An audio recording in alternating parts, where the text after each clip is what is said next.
Hello guys, good evening and welcome to India studies platform. यहाँ पे हम लोग स्टार्ट कर रहे हैं आज एक बहुत इंपॉर्टेंट सेशन। कल हम लोगों ने इस सेशन को शुरू किया था गाइस। एसपी बख्शी बुक जो आती है, जो कॉमन एरर को सॉल्व करने के लिए बहुत ज़्यादा इंपॉर्टेंट समझी जाती है, इसके सारे कॉमन एरर्स अब हम लोग करने वाले हैं। एक सेशन हमने कल स्टार्ट किया था। कॉमन एरर बुक में, जो कॉमन एरर है इस बुक में, जहाँ से स्टार्ट है कॉमन एरर, वो ए से लेके पी तक डिवाइडेड है। हमने ए वाले सेगमेंट को लिया है। अभी ए में 25 क्वेश्चंस थे, 15 हमने कल कर लिए हैं, नेक्स्ट 10 हम लोग आज करने वाले हैं, राइट। और इसी तरीके से हम लोग रोज इसके सेशन करेंगे, इंप्रूवमेंट वाले क्वेश्चंस भी करेंगे। तो हमारा जो ये कॉमन एरर वाला सेगमेंट है, इसमें हमें कोई प्रॉब्लम नहीं होगी, इसमें हम लोग बहुत ज़्यादा कमांड हमारी हो जाएगी, राइट।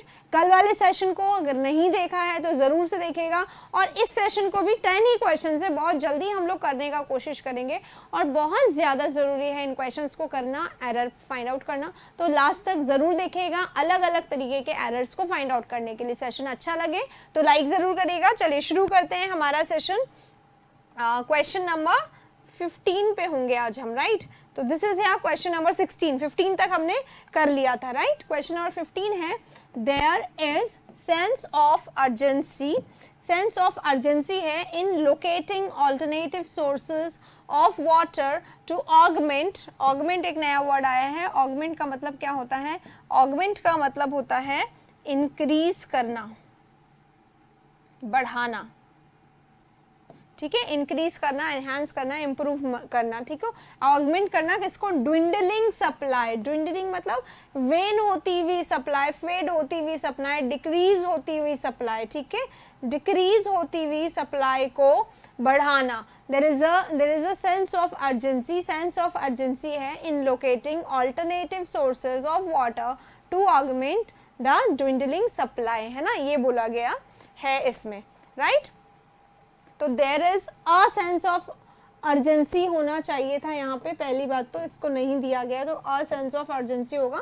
और देयर जो होता है हमारा अनरियल सब्जेक्ट होता है, तो रियल सब्जेक्ट हमारा अ सेंस ऑफ अर्जेंसी से स्टार्ट होगा। अ sense of urgency in locating alternative. Sense of urgency किसमें है? In locating alternative sources of water. Locate करने में ऑल्टरनेटिव सोर्सेज ऑफ वाटर को, मतलब विकल्प, दूसरे विकल्पों को, दूसरे सोर्सेज को, पानी के दूसरे सोर्सेज को लोकेट करना ही urgent sense of urgent sense है। क्यों? टू इंक्रीज, इंक्रीज करना, बढ़ाना, किसको? Dwindling supply. ड्विंडल होती हुई, फेड होती हुई, डिक्रीज होती हुई, डिटीरियोरेट होते हुए, कम होते हुए सप्लाई को बढ़ाना, ये अर्जेंसी है और यही सेंस ऑफ अर्जेंसी है। तो यहाँ पे क्या आएगा? आ आना चाहिए सेंस के पहले, अ सेंस ऑफ अर्जेंसी, राइट। इसी के साथ बढ़ते हैं क्वेश्चन नंबर 2 की तरफ। नेक्स्ट जो हमारा क्वेश्चन है वो ये रहा। ऑल्दो, कंजंक्शन से शुरू हो रहा है, हालांकि, है ना। Although there is virtually no production in India. वैसे तो देयर इज वर्चुअली, दिखने के लिए कोई प्रोडक्शन नहीं होता इंडिया में। द एनसाइक्लोपीडिया ब्रिटानिका एस्टिमेट, पर एनसाइक्लोपीडिया ब्रिटानिका ये एक नेम है, उन्होंने एस्टिमेट करा, इसीलिए इन्वर्टेड कॉमास लगे हुए, सिंगल, देखो सिंगल इन्वर्टेड कॉमा और ये कैप्स में लिखा हुआ, ये हमें बताता है कि ये एक नेम है, ठीक है। इसलिए यहाँ पे इसके साथ हमेशा सिंगुलर वर्ब आना चाहिए, प्लूरल नहीं आना चाहिए अगर प्रेजेंट टेंस है तो। पर एनसाइक्लोपीडिया ब्रिटानिका एस्टिमेट करती है कि India has perhaps the largest accumulated stock of silver in the world. हालांकि कोई वर्चुअल प्रोडक्शन नहीं है इंडिया में। इंडिया में वर्चुअली अगर देखा जाए तो इंडिया में कोई सिल्वर का प्रोडक्शन नहीं होता, फिर भी एनसाइक्लोपीडिया ब्रिटानिका ने एस्टिमेट लगाया है, अंदाज़ा लगाया है कि इंडिया हैज परहैप्स, इंडिया के पास शायद द लार्जेस्ट अक्यूमुलेटेड स्टॉक्स हैं। यहाँ पे हैज जो है हमारा वर्ब के रूप में आ रहा है। Has perhaps the largest accumulated, has what? Has stocks. कैसे स्टॉक्स? अक्यूमुलेटेड, इकट्ठा किए हुए। कितने इकट्ठा किए हुए? लार्जेस्ट, सबसे ज्यादा इकट्ठा किए हुए। और क्या ये सच है? नहीं, सच्चाई नहीं है, परहैप्स है, एडवर्ब है ये, है ना, एडवर्ब एडजेक्टिव के लिए आया है। Largest accumulated stocks of silver in the world है, ठीक है। ऐसा यहाँ पे एस्टिमेट लगाए गए हैं एनसाइक्लोपीडिया ब्रिटानिका के द्वारा। तो एक एरर देखो, पहले हमने पढ़ा हालांकि भारत के पास कोई प्रोडक्शन नहीं है, वर्चुअली दिखने के लिए तो कोई प्रोडक्शन नहीं, सिल्वर का प्रोडक्शन भारत नहीं करती है, बट, और बट की यहाँ पे जरूरत नहीं है क्योंकि ऑल्दो के साथ यट हो या ना हो ये जरूरी नहीं है, बिना के भी आ सकता है, पर सेंटेंस में विरोधाभास हो जाता है। एनसाइक्लोपीडिया ब्रिटानिका ने क्या करा, एस्टिमेट करा, तो या तो हम एस्टिमेट्स लिख दें या हम एस्टिमेटेड लिख दें। एस्टिमेट करती है या फिर एस्टिमेट किया है, दोनों ही सही हो गया। अगर न्यूज़पेपर हेडलाइन के तौर पे करें तो एस्टिमेट्स लिखा जाएगा, और अगर हम जनरल सेंस में कहें, हम बात करें लेकिन ऐसा हुआ है कि, तो हम लोग एस्टिमेटेड लगाएंगे। तो जो भी हो, हमारा जो सेगमेंट है ए है यहाँ पर और ये बी है, तो बी में ही एरर होगा, और बी में दो आंसर्स हो सकते हैं, एस्टिमेट्स या सिंगुलर माने प्रेजेंट माने तो एस्टिमेट्स लिख देंगे, पास्ट माने तो एस्टिमेटेड लिख देंगे हम लोग यहाँ पे, ठीक है। तो ये हमारा आंसर हो जाएगा। इसी के साथ क्वेश्चन नंबर नेक्स्ट पे चलते हैं। जो लोग मुझसे लेट जुड़े हैं मैं उन्हें बता दूं, this is SP Bakshi book, common error कर रहे हैं। क्वेश्चन नंबर 17 या 18 होगा, ये 15 हम लोग कल के क्लास में कर चुके थे, आज हम लोग नेक्स्ट क्लास में कर रहे हैं, और इनसे हमारा ग्रामर जो है बहुत ज़्यादा इंप्रूव होगा। ये मेरा व्हाट्सएप नंबर है, अगर आप लोगों को कोई प्रॉब्लम आती है, हमारे ग्रुप से जुड़ना चाहते हैं पीडीएफ के लिए, तो आप यहाँ आके मुझसे जुड़ सकते हैं, राइट। इसी के साथ क्वेश्चन नंबर नेक्स्ट पे आते हैं। Neither the severe earthquake, severe earthquake बहुत ही ज्यादा वाला, जिससे बहुत ज्यादा गंभीर समस्या हो सकती थी, ऐसा अर्थक्वेक, और द सब्सीक्वेंट, सब्सीक्वेंट मतलब इसी के जस्ट बाद आने वाला, सीक्वेंस से बना हुआ है, अर्थक्वेक और अर्थक्वेक के जस्ट बाद आने वाला फेमाइन। फेमाइन में नेचुरल डिजास्टर है, तो फेमाइन ने could demoralise the people of the country, ने नहीं, क्योंकि नॉट आ गया है तो ना तो अर्थक्वेक और ना ही फेमाइन, इन दोनों ने क्या करा, दोनों ही नहीं कर पाए, क्या, demoralise the people of the country, people of India को, पीपल ऑफ कंट्री को डीमोरलाइज मतलब उनको डगमगा नहीं पाया, चाहे कितना ही भारी अर्थक्वेक आ गया हो, चाहे फेमाइन आ गया हो। नीदर हमारा कंजंक्शन है, ये इसके लिए सब्जेक्ट है, ना तो सीवियर अर्थक्वेक और ना ही द सब्सिक्वेंट फेमाइन को डीमोरलाइज, ये हमारा सब्जेक्ट है, और सब्जेक्ट के आगे नीदर नॉर लगना होता है, तो यहाँ पे तो मॉडल आ गया, अगर मॉडल नहीं आता तो भी किसी और एक की ही बात होती, तो अब डिमोरलाइजेज या डिमोरलाइज्ड होता, ठीक है। एनीवेज, जो नीदर है उसके साथ और नहीं आता है, नॉर आता है, बहुत सिंपल सा दे दिया है, ईदर होता तो और आता, और नीदर है इसलिए नॉर यहाँ पे लिया जाएगा। क्वेश्चन नंबर नेक्स्ट देखते हैं। As soon as I shall reach New Delhi, जैसे ही मैं दिल्ली पहुंचूंगा, I shall send you the file, मैं तुम्हें फाइल को सेंड कर दूंगा। मैं क्या कर दूंगा, आई हमारा subject, shall send verb, you कैसा वर्ब है, टीवी, टीवी में भी कैसा वर्ब है, MTV होता है और DTV होता है, तो ये MTV नहीं है, DTV है। क्यों है DTV? MTV यानी मोनो यानी सिंगल, DTV यानी डबल, डाई ट्रांजिटिव, एक ऑब्जेक्ट ये रहा और दूसरा ऑब्जेक्ट ये रहा, ये whom का आंसर, ये what का आंसर। मैं सेंड करूंगी किसको, तुमको, क्या, फाइल, ठीक है। कौन सी file, You have asked for, तो फाइल के साथ यहाँ पे which आ सकता था, which you have asked for, जो तुमने मांगी है उससे, that you have asked for, तो that को understood मान लेते हैं और इसलिए that यहाँ पे नहीं भी लगाया तो कोई गलती नहीं है। अब आंसर क्या होगा, कंडीशनल का सेंटेंस है ना, कंडीशनल का सेंटेंस है, और कंडीशनल में क्या होता है, कंडीशनल में क्या होता है, एक तरफ होता है इफ क्लॉज यानी कि कंडीशनल क्लॉज है ना, कंडीशनल जहाँ पे कंडीशन लगा हुआ है, जैसे ही ये कंडीशन है तो यहाँ पे इफ नहीं आया है, एज सून एज आया, तो इफ क्लॉज या कंडीशनल क्लॉज, कोई भी अलग कंडीशनल कंजंक्शन आ जाए, इफ आ जाए, एज सून एज आ जाए, या फिर कोई और भी आ जाए, जैसे अनलेस आ जाए, अनटिल आ जाए, ये सब आ जाए, इनके साथ क्या आता है, प्रेजेंट सिंपल आता है, प्रेजेंट सिंपल आता है, और दूसरे वाले में जब इधर प्रेजेंट सिंपल आएगा तभी इधर फ्यूचर सिंपल होगा। मेन क्लॉज में फ्यूचर सिंपल कब होगा, जब इधर प्रेजेंट सिंपल रहेगा, ठीक है। तो ये हमारा मेन क्लॉज है। दूसरे वाले को देखो, दूसरे वाले में मेन क्लॉज है, दूसरे वाले में शैल लिखा हुआ है। अगर आपको ये नहीं आता कि इसको चेक कैसे करें, तो देखो इधर शैल है, ये तो सही है, लेकिन इधर वाला शैल गलत है, तो हम इसको सही रहने देंगे, इसी में चेंजेस करेंगे जिसमें गलती है, ठीक है। तो यहाँ पे शैल लिखा हुआ है, यहाँ तो शैल आता नहीं, हमने चेक करा तो पता चला इधर तो फ्यूचर सिंपल सही है, इधर वाला सही है, और इधर फ्यूचर सिंपल है तो इधर प्रेजेंट सिंपल होना चाहिए। तो हम क्या करेंगे, इसको प्रेजेंट सिंपल कर देंगे। प्रेजेंट सिंपल के लिए शैल को हमें रिमूव करना होगा, इस वाले में से हम शैल को रिमूव कर देंगे। एक बार पूरा देख लीजिए, हटा देती हूँ, स्क्रीनशॉट ले लीजिएगा। शैल को हम लोग क्या कर देंगे, शैल को हम लोग यहाँ से रिमूव कर देंगे, बस इतना सा करेंगे और पूरा सेंटेंस ये सही हो जाएगा, राइट। तो आई होप आपको एक क्वेश्चन क्लियर हो गया होगा। नेक्स्ट क्वेश्चन देखते हैं। नेक्स्ट क्वेश्चन है ऑल द फर्नीचर। ऑल हमारा क्या है, डिटर्मिनर है, और कुछ डिटर्मिनर इसके पहले आते हैं, ऑल द ही आते हैं, लेकिन जैसे ऑल द, बोथ द पहले आते हैं, है ना। तो ऑल द आया है आर्टिकल आया है नाउन के जस्ट बाद, ठीक है, जस्ट पहले। हाँ, ऑल द फर्नीचर, सारे फर्नीचर्स हैव बीन रखे गए हैं, हैव बीन रिप्लेस्ड, बदले जा चुके हैं बाय द ओनर के द्वारा, of the house before shifting के पहले ही ओनर के द्वारा सारे फर्नीचर्स जो हैं वो रिप्लेस किए जा चुके हैं। नाउन का सेंटेंस है बहुत सिंपल, कोई एरर क्या है, नाउन जो है ये अनकाउंटेबल है। कैसा नाउन है, अनकाउंटेबल है, और अनकाउंटेबल होने के कारण इसमें दो गलतियां हैं।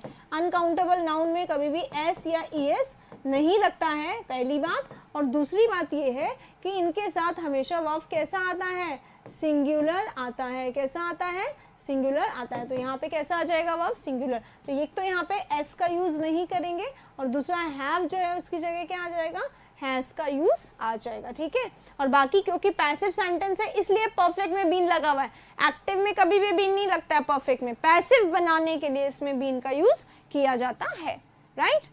तो ये वाला क्वेश्चन हो गया है। आप अपने आंसर्स मार्क करते रहिए, सेंड करते रहिए मुझे, है ना। अब देखो, Mohan is the one, Mohan वो है who always finds fault with whatever Ram does, जो हमेशा फाइंड आउट करता रहता है क्या, फॉल्ट, गलतियां ढूंढता रहता है, किसके साथ, whatever राम does, जो भी राम करे उसमें गलतियां ढूंढता रहता है। अब यहाँ पे दो चीजें समझनी होगी गाइज इस वाले क्वेश्चन में। एक तो वन अकेला आया है, वन ऑफ देम नहीं है, वन ऑफ दोज होता, अगर वन ऑफ दोज होता, उनमें से एक है, ठीक है ना, तब हम लोग फाइंड्स की जगह क्या कर देते हैं, फाइंड कर देते। तो पहले तो बात ये समझो, वन अकेला आया है, वन के साथ ही हु लगा हुआ, Mohan is the one, Mohan वो है, इसका सेंस क्या है, मोहन वो है, इसका सेंस क्या है, वो है, ये सेंस है इसका, मोहन वो है, ये ध्यान रखना, उनमें से एक नहीं है। तो इसलिए हु आया है उसी के लिए, और ऑलवेज के बाद एस लगा हुआ उसी के लिए, यहाँ कोई गलती नहीं है, ठीक है। किसी को लग रहा था सी पार्ट में भी गलती है कि फाउंड फॉल्ट विद की जगह फाउंड फॉल्ट इन क्यों नहीं आया, तो देखिए इन क्यों नहीं आया, बहुत सिंपल सा आंसर है,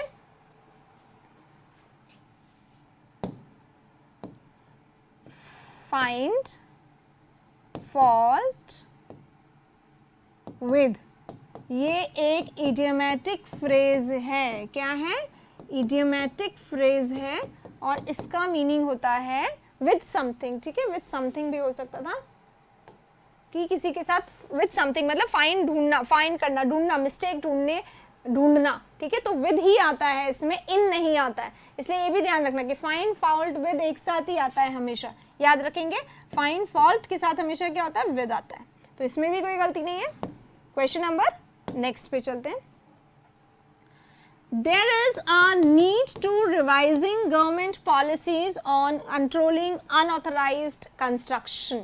There से स्टार्ट हो रहा है, यानी कैसा है, सब्जेक्ट हमारा अनरियल है, तो सब्जेक्ट रियल क्या है, ये अनरियल सब्जेक्ट हो गया।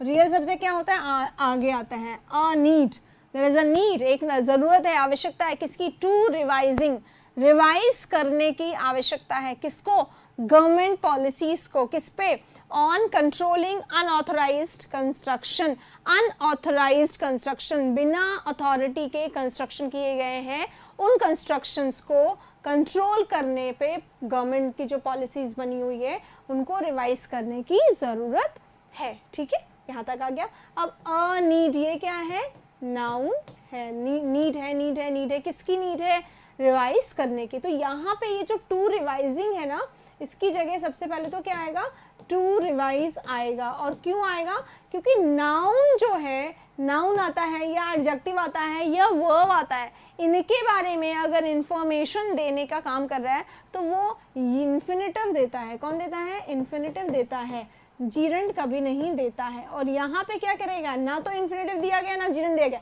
दोनों को ही रिवाइज कर दिया, दोनों को ही मिक्स कर दिया गया। ऐसा कब होता है, जब यहाँ पे कोई एडजेक्टिव हो, तब होता है ना, जैसे कि I am accustomed to drinking tea after lunch, तो ड्रिंक, टू ड्रिंकिंग, ठीक है, तो अकस्टम्ड वहां पे एडजेक्टिव था इसलिए आया। इस तरीके से ऐसा वाला कंस्ट्रक्शन यहाँ पे नहीं लगेगा, टू रिवाइज यहाँ पे राइट आंसर होगा, राइट।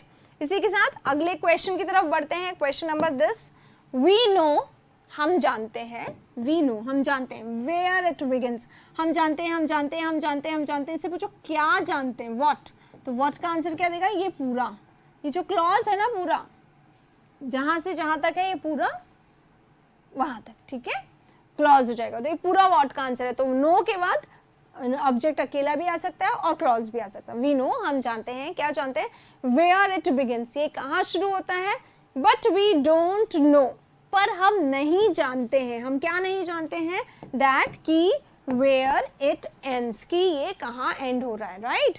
अब देखो यहाँ पे जब नो आता है ना, ध्यान रखना, नो के साथ know plus how, know plus what, know plus why, know plus where. कहने का मतलब ये है कि नो के साथ रिलेटिव प्रोनाउन से, WH वाले है ना, रिलेटिव प्रोनाउन से सेंटेंस स्टार्ट हो सकता है। व्हाट क्लॉज का ये आंसर देगा, we know, we know, we know what, where it begins, ये कहाँ से शुरू होता है, बट वी डोंट नो, पर हम नहीं जानते, दैट वेयर इट एंड्स। लेकिन क्योंकि WH आ जाता है, इसके साथ दैट कभी नहीं लगता। एक तो ये तरीका है इसको अलग करने का, दैट को हटाने का, या फिर यहाँ देखें पैरेललिज्म। पैरेललिज्म क्या होता है, समानता, दो सेंटेंसेस हैं तो इनमें समानता होनी चाहिए, ये वाला और ये वाले में समानता होनी चाहिए। यहाँ पे तो दैट नहीं लग रहा है, तो यहाँ पे भी दैट नहीं लगना चाहिए। इस तरीके से भी रॉन्ग हो गया और इस तरीके से भी रॉन्ग हो गया कि WH के पहले कभी भी दैट का यूज नहीं किया जाता है, ठीक है, दोनों तरीके से गलत हो गया, तो दैट यहाँ पे गलत है। इसी के साथ अगले क्वेश्चन की तरफ बढ़ते हैं। बहुत सिंपल से क्वेश्चन है, बहुत टफ नहीं है, लेकिन सेंस को और एरर को समझ के फिर हमें आगे बढ़ना होता है।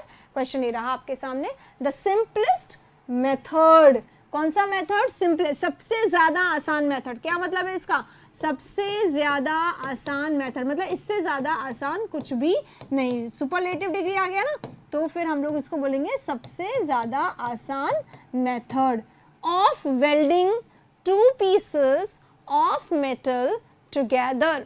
दो पीसेस ऑफ मेटल को एक साथ वेल्डिंग करने का सबसे आसान तरीका इज आएगा, अरे इन ये तो मेरे ख्याल से गलत टाइप हो गया, is known as pressure welding. उसको क्या कहा जाता है, प्रेशर वेल्डिंग कहा जाता है। जब सबसे सिंपल मेथड है वेल्डिंग का, दो पीसेस ऑफ मेटल, दो पीसेस ऑफ मेटल को जब हम लोग एक साथ वेल्ड करते हैं तो उसको कहा जाता है प्रेशर वेल्डिंग। अब देखो यहाँ पे क्या है, दो पीसेस ऑफ मेटल को वेल्ड कर रहे हैं, तो दो पीसेस को एक साथ वेल्ड कर रहे हैं, नहीं, वेल्ड करना यानी जोड़ना होता, तो टुगेदर यहाँ पे एक तो सुपरफ्लुअस है, ठीक है, ये गलती है। मेटल्स भी लिखा जा सकता था यहाँ पे टू पीसेस ऑफ की जगह।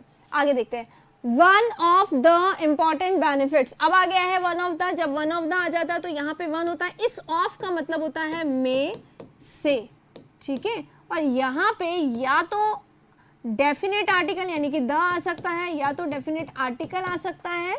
नोट करिएगा इसलिए क्योंकि दो चीजें हैं जो यहाँ पे आ सकती है, उसके अलावा कुछ नहीं। एक डेफिनेट आर्टिकल आ सकता है, दूसरा क्या आ सकता है, पोजेसिव एडजेक्टिव। और पोजेसिव एडजेक्टिव का मतलब क्या होता है, पोजेसिव एडजेक्टिव का मतलब होता है माय, हिज, आर, योर, ये सारे है ना, ये मैंने क्लास में करवाया पोजेसिव प्रोनाउन और एडजेक्टिव में डिफरेंस, प्रोनाउन की क्लासेस में देख लीजिएगा। और यहाँ पे एडजेक्टिव आ सकता है नाउन के पहले, और ये वाला जो नाउन होता है वो हमेशा कैसे आएगा, प्लूरल ही आएगा। ये सारी चीजें हमें ध्यान रखनी है, और इनके बाद जो वर्ब आएगा वो वर्ब भी कैसा होना चाहिए, सिंगुलर। ये सब चीजें हमें यहाँ पे लगातार ध्यान रखनी है, ठीक है। One of the important benefits of machine age is, machine age के इंपॉर्टेंट बेनिफिट्स, इंपॉर्टेंट यानी क्या, आवश्यक फायदों में से एक है, क्या है कि our standard of life has improved, कि हमारा लाइफ का, जीवन का जो स्टैंडर्ड है वो क्या हो गया है, इम्प्रूव हो गया है। अब बताओ इम्प्रूव हुआ है या इम्प्रूव किया है, इम्प्रूव हुआ है या इम्प्रूव किया, ये बताओ। ये बताइए सेंस क्या होगा, इज दैट ये है कि हमारा स्टैंडर्ड ऑफ लाइफ जो है, स्टैंडर्ड ऑफ लाइफ जो है वो क्या हुआ है, हैज इम्प्रूव यानी इम्प्रूव हुआ है, किया तो नहीं आ रहा। तो जब हुआ है ना तो कि एक मिनट हुआ है, ये किसका सेंस होता है, ये सेंस कब आएगा, जब ये जो है हमारा सब्जेक्ट वो एक्शन नहीं कर रहा है। यहाँ पे एक्शन कर रहा है क्या, नहीं कर रहा है। जब एक्शन नहीं कर रहा है तो ये कैसा हो जाता है, पैसिव हो जाता है, ठीक है। तो जब ये पैसिव हो जाएगा तो पैसिव का स्ट्रक्चर क्या होता है, हैज हैव के साथ पैसिव में क्या लगता है, बीन। अभी पिछले में मैंने बताया था हैज बीन इम्प्रूव्ड हो जाएगा, ठीक है, हैज बीन इम्प्रूव्ड हो जाएगा, ये इसका राइट आंसर होगा। अगर हैज इम्प्रूव्ड है तो standard of life has improved something, ऐसे होना चाहिए था, ऑब्जेक्ट लेगा ना अगर हैज इम्प्रूव्ड है तो इस तरीके से ये गलत है, हैज बीन इम्प्रूव्ड यहाँ पे राइट होगा, राइट।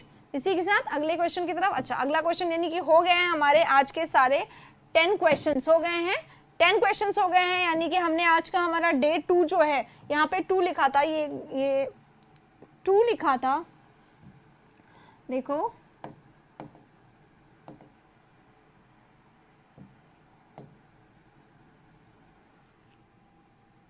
ये 2 नहीं हो रहा है, इसको हमने 2 किया था अभी स्टार्टिंग में। एनीवेज ये हमारा डे 2 का सेशन था। आप लोगों को पता है कल हम लोग डे 1 को स्टार्ट करे थे और आज हमने डे 2 कर लिया है। यानी एक एक्सरसाइज इस बुक की, कॉमन एरर की एक एक्सरसाइज हमने कर ली है। कुछ और एरर्स हैं वो हम लोग करेंगे बाद में, यानी कि हर रोज एक एक सेशन करेंगे। अगर आप लोगों को अच्छा लगेगा, अगर आप लोगों के बहुत सारे कमेंट्स आएंगे जिसमें ये कहा गया हो कि ये अच्छा लग रहा है और हमें इसे कंटिन्यू करना चाहिए, तो हम इसे कंटिन्यू करेंगे। थैंक यू फॉर वॉचिंग मी। अच्छा लगे तो लाइक कर दीजिएगा, कॉमेंट में ज़रूर पूछेगा अगर आपको इससे रिलेटेड कोई प्रॉब्लम आई है, इन क्वेश्चन से रिलेटेड तो। और अगर आपको इस सेशन और चाहिए तो आप प्लीज़ कॉमेंट करके मुझे बताएं। Thank you very much.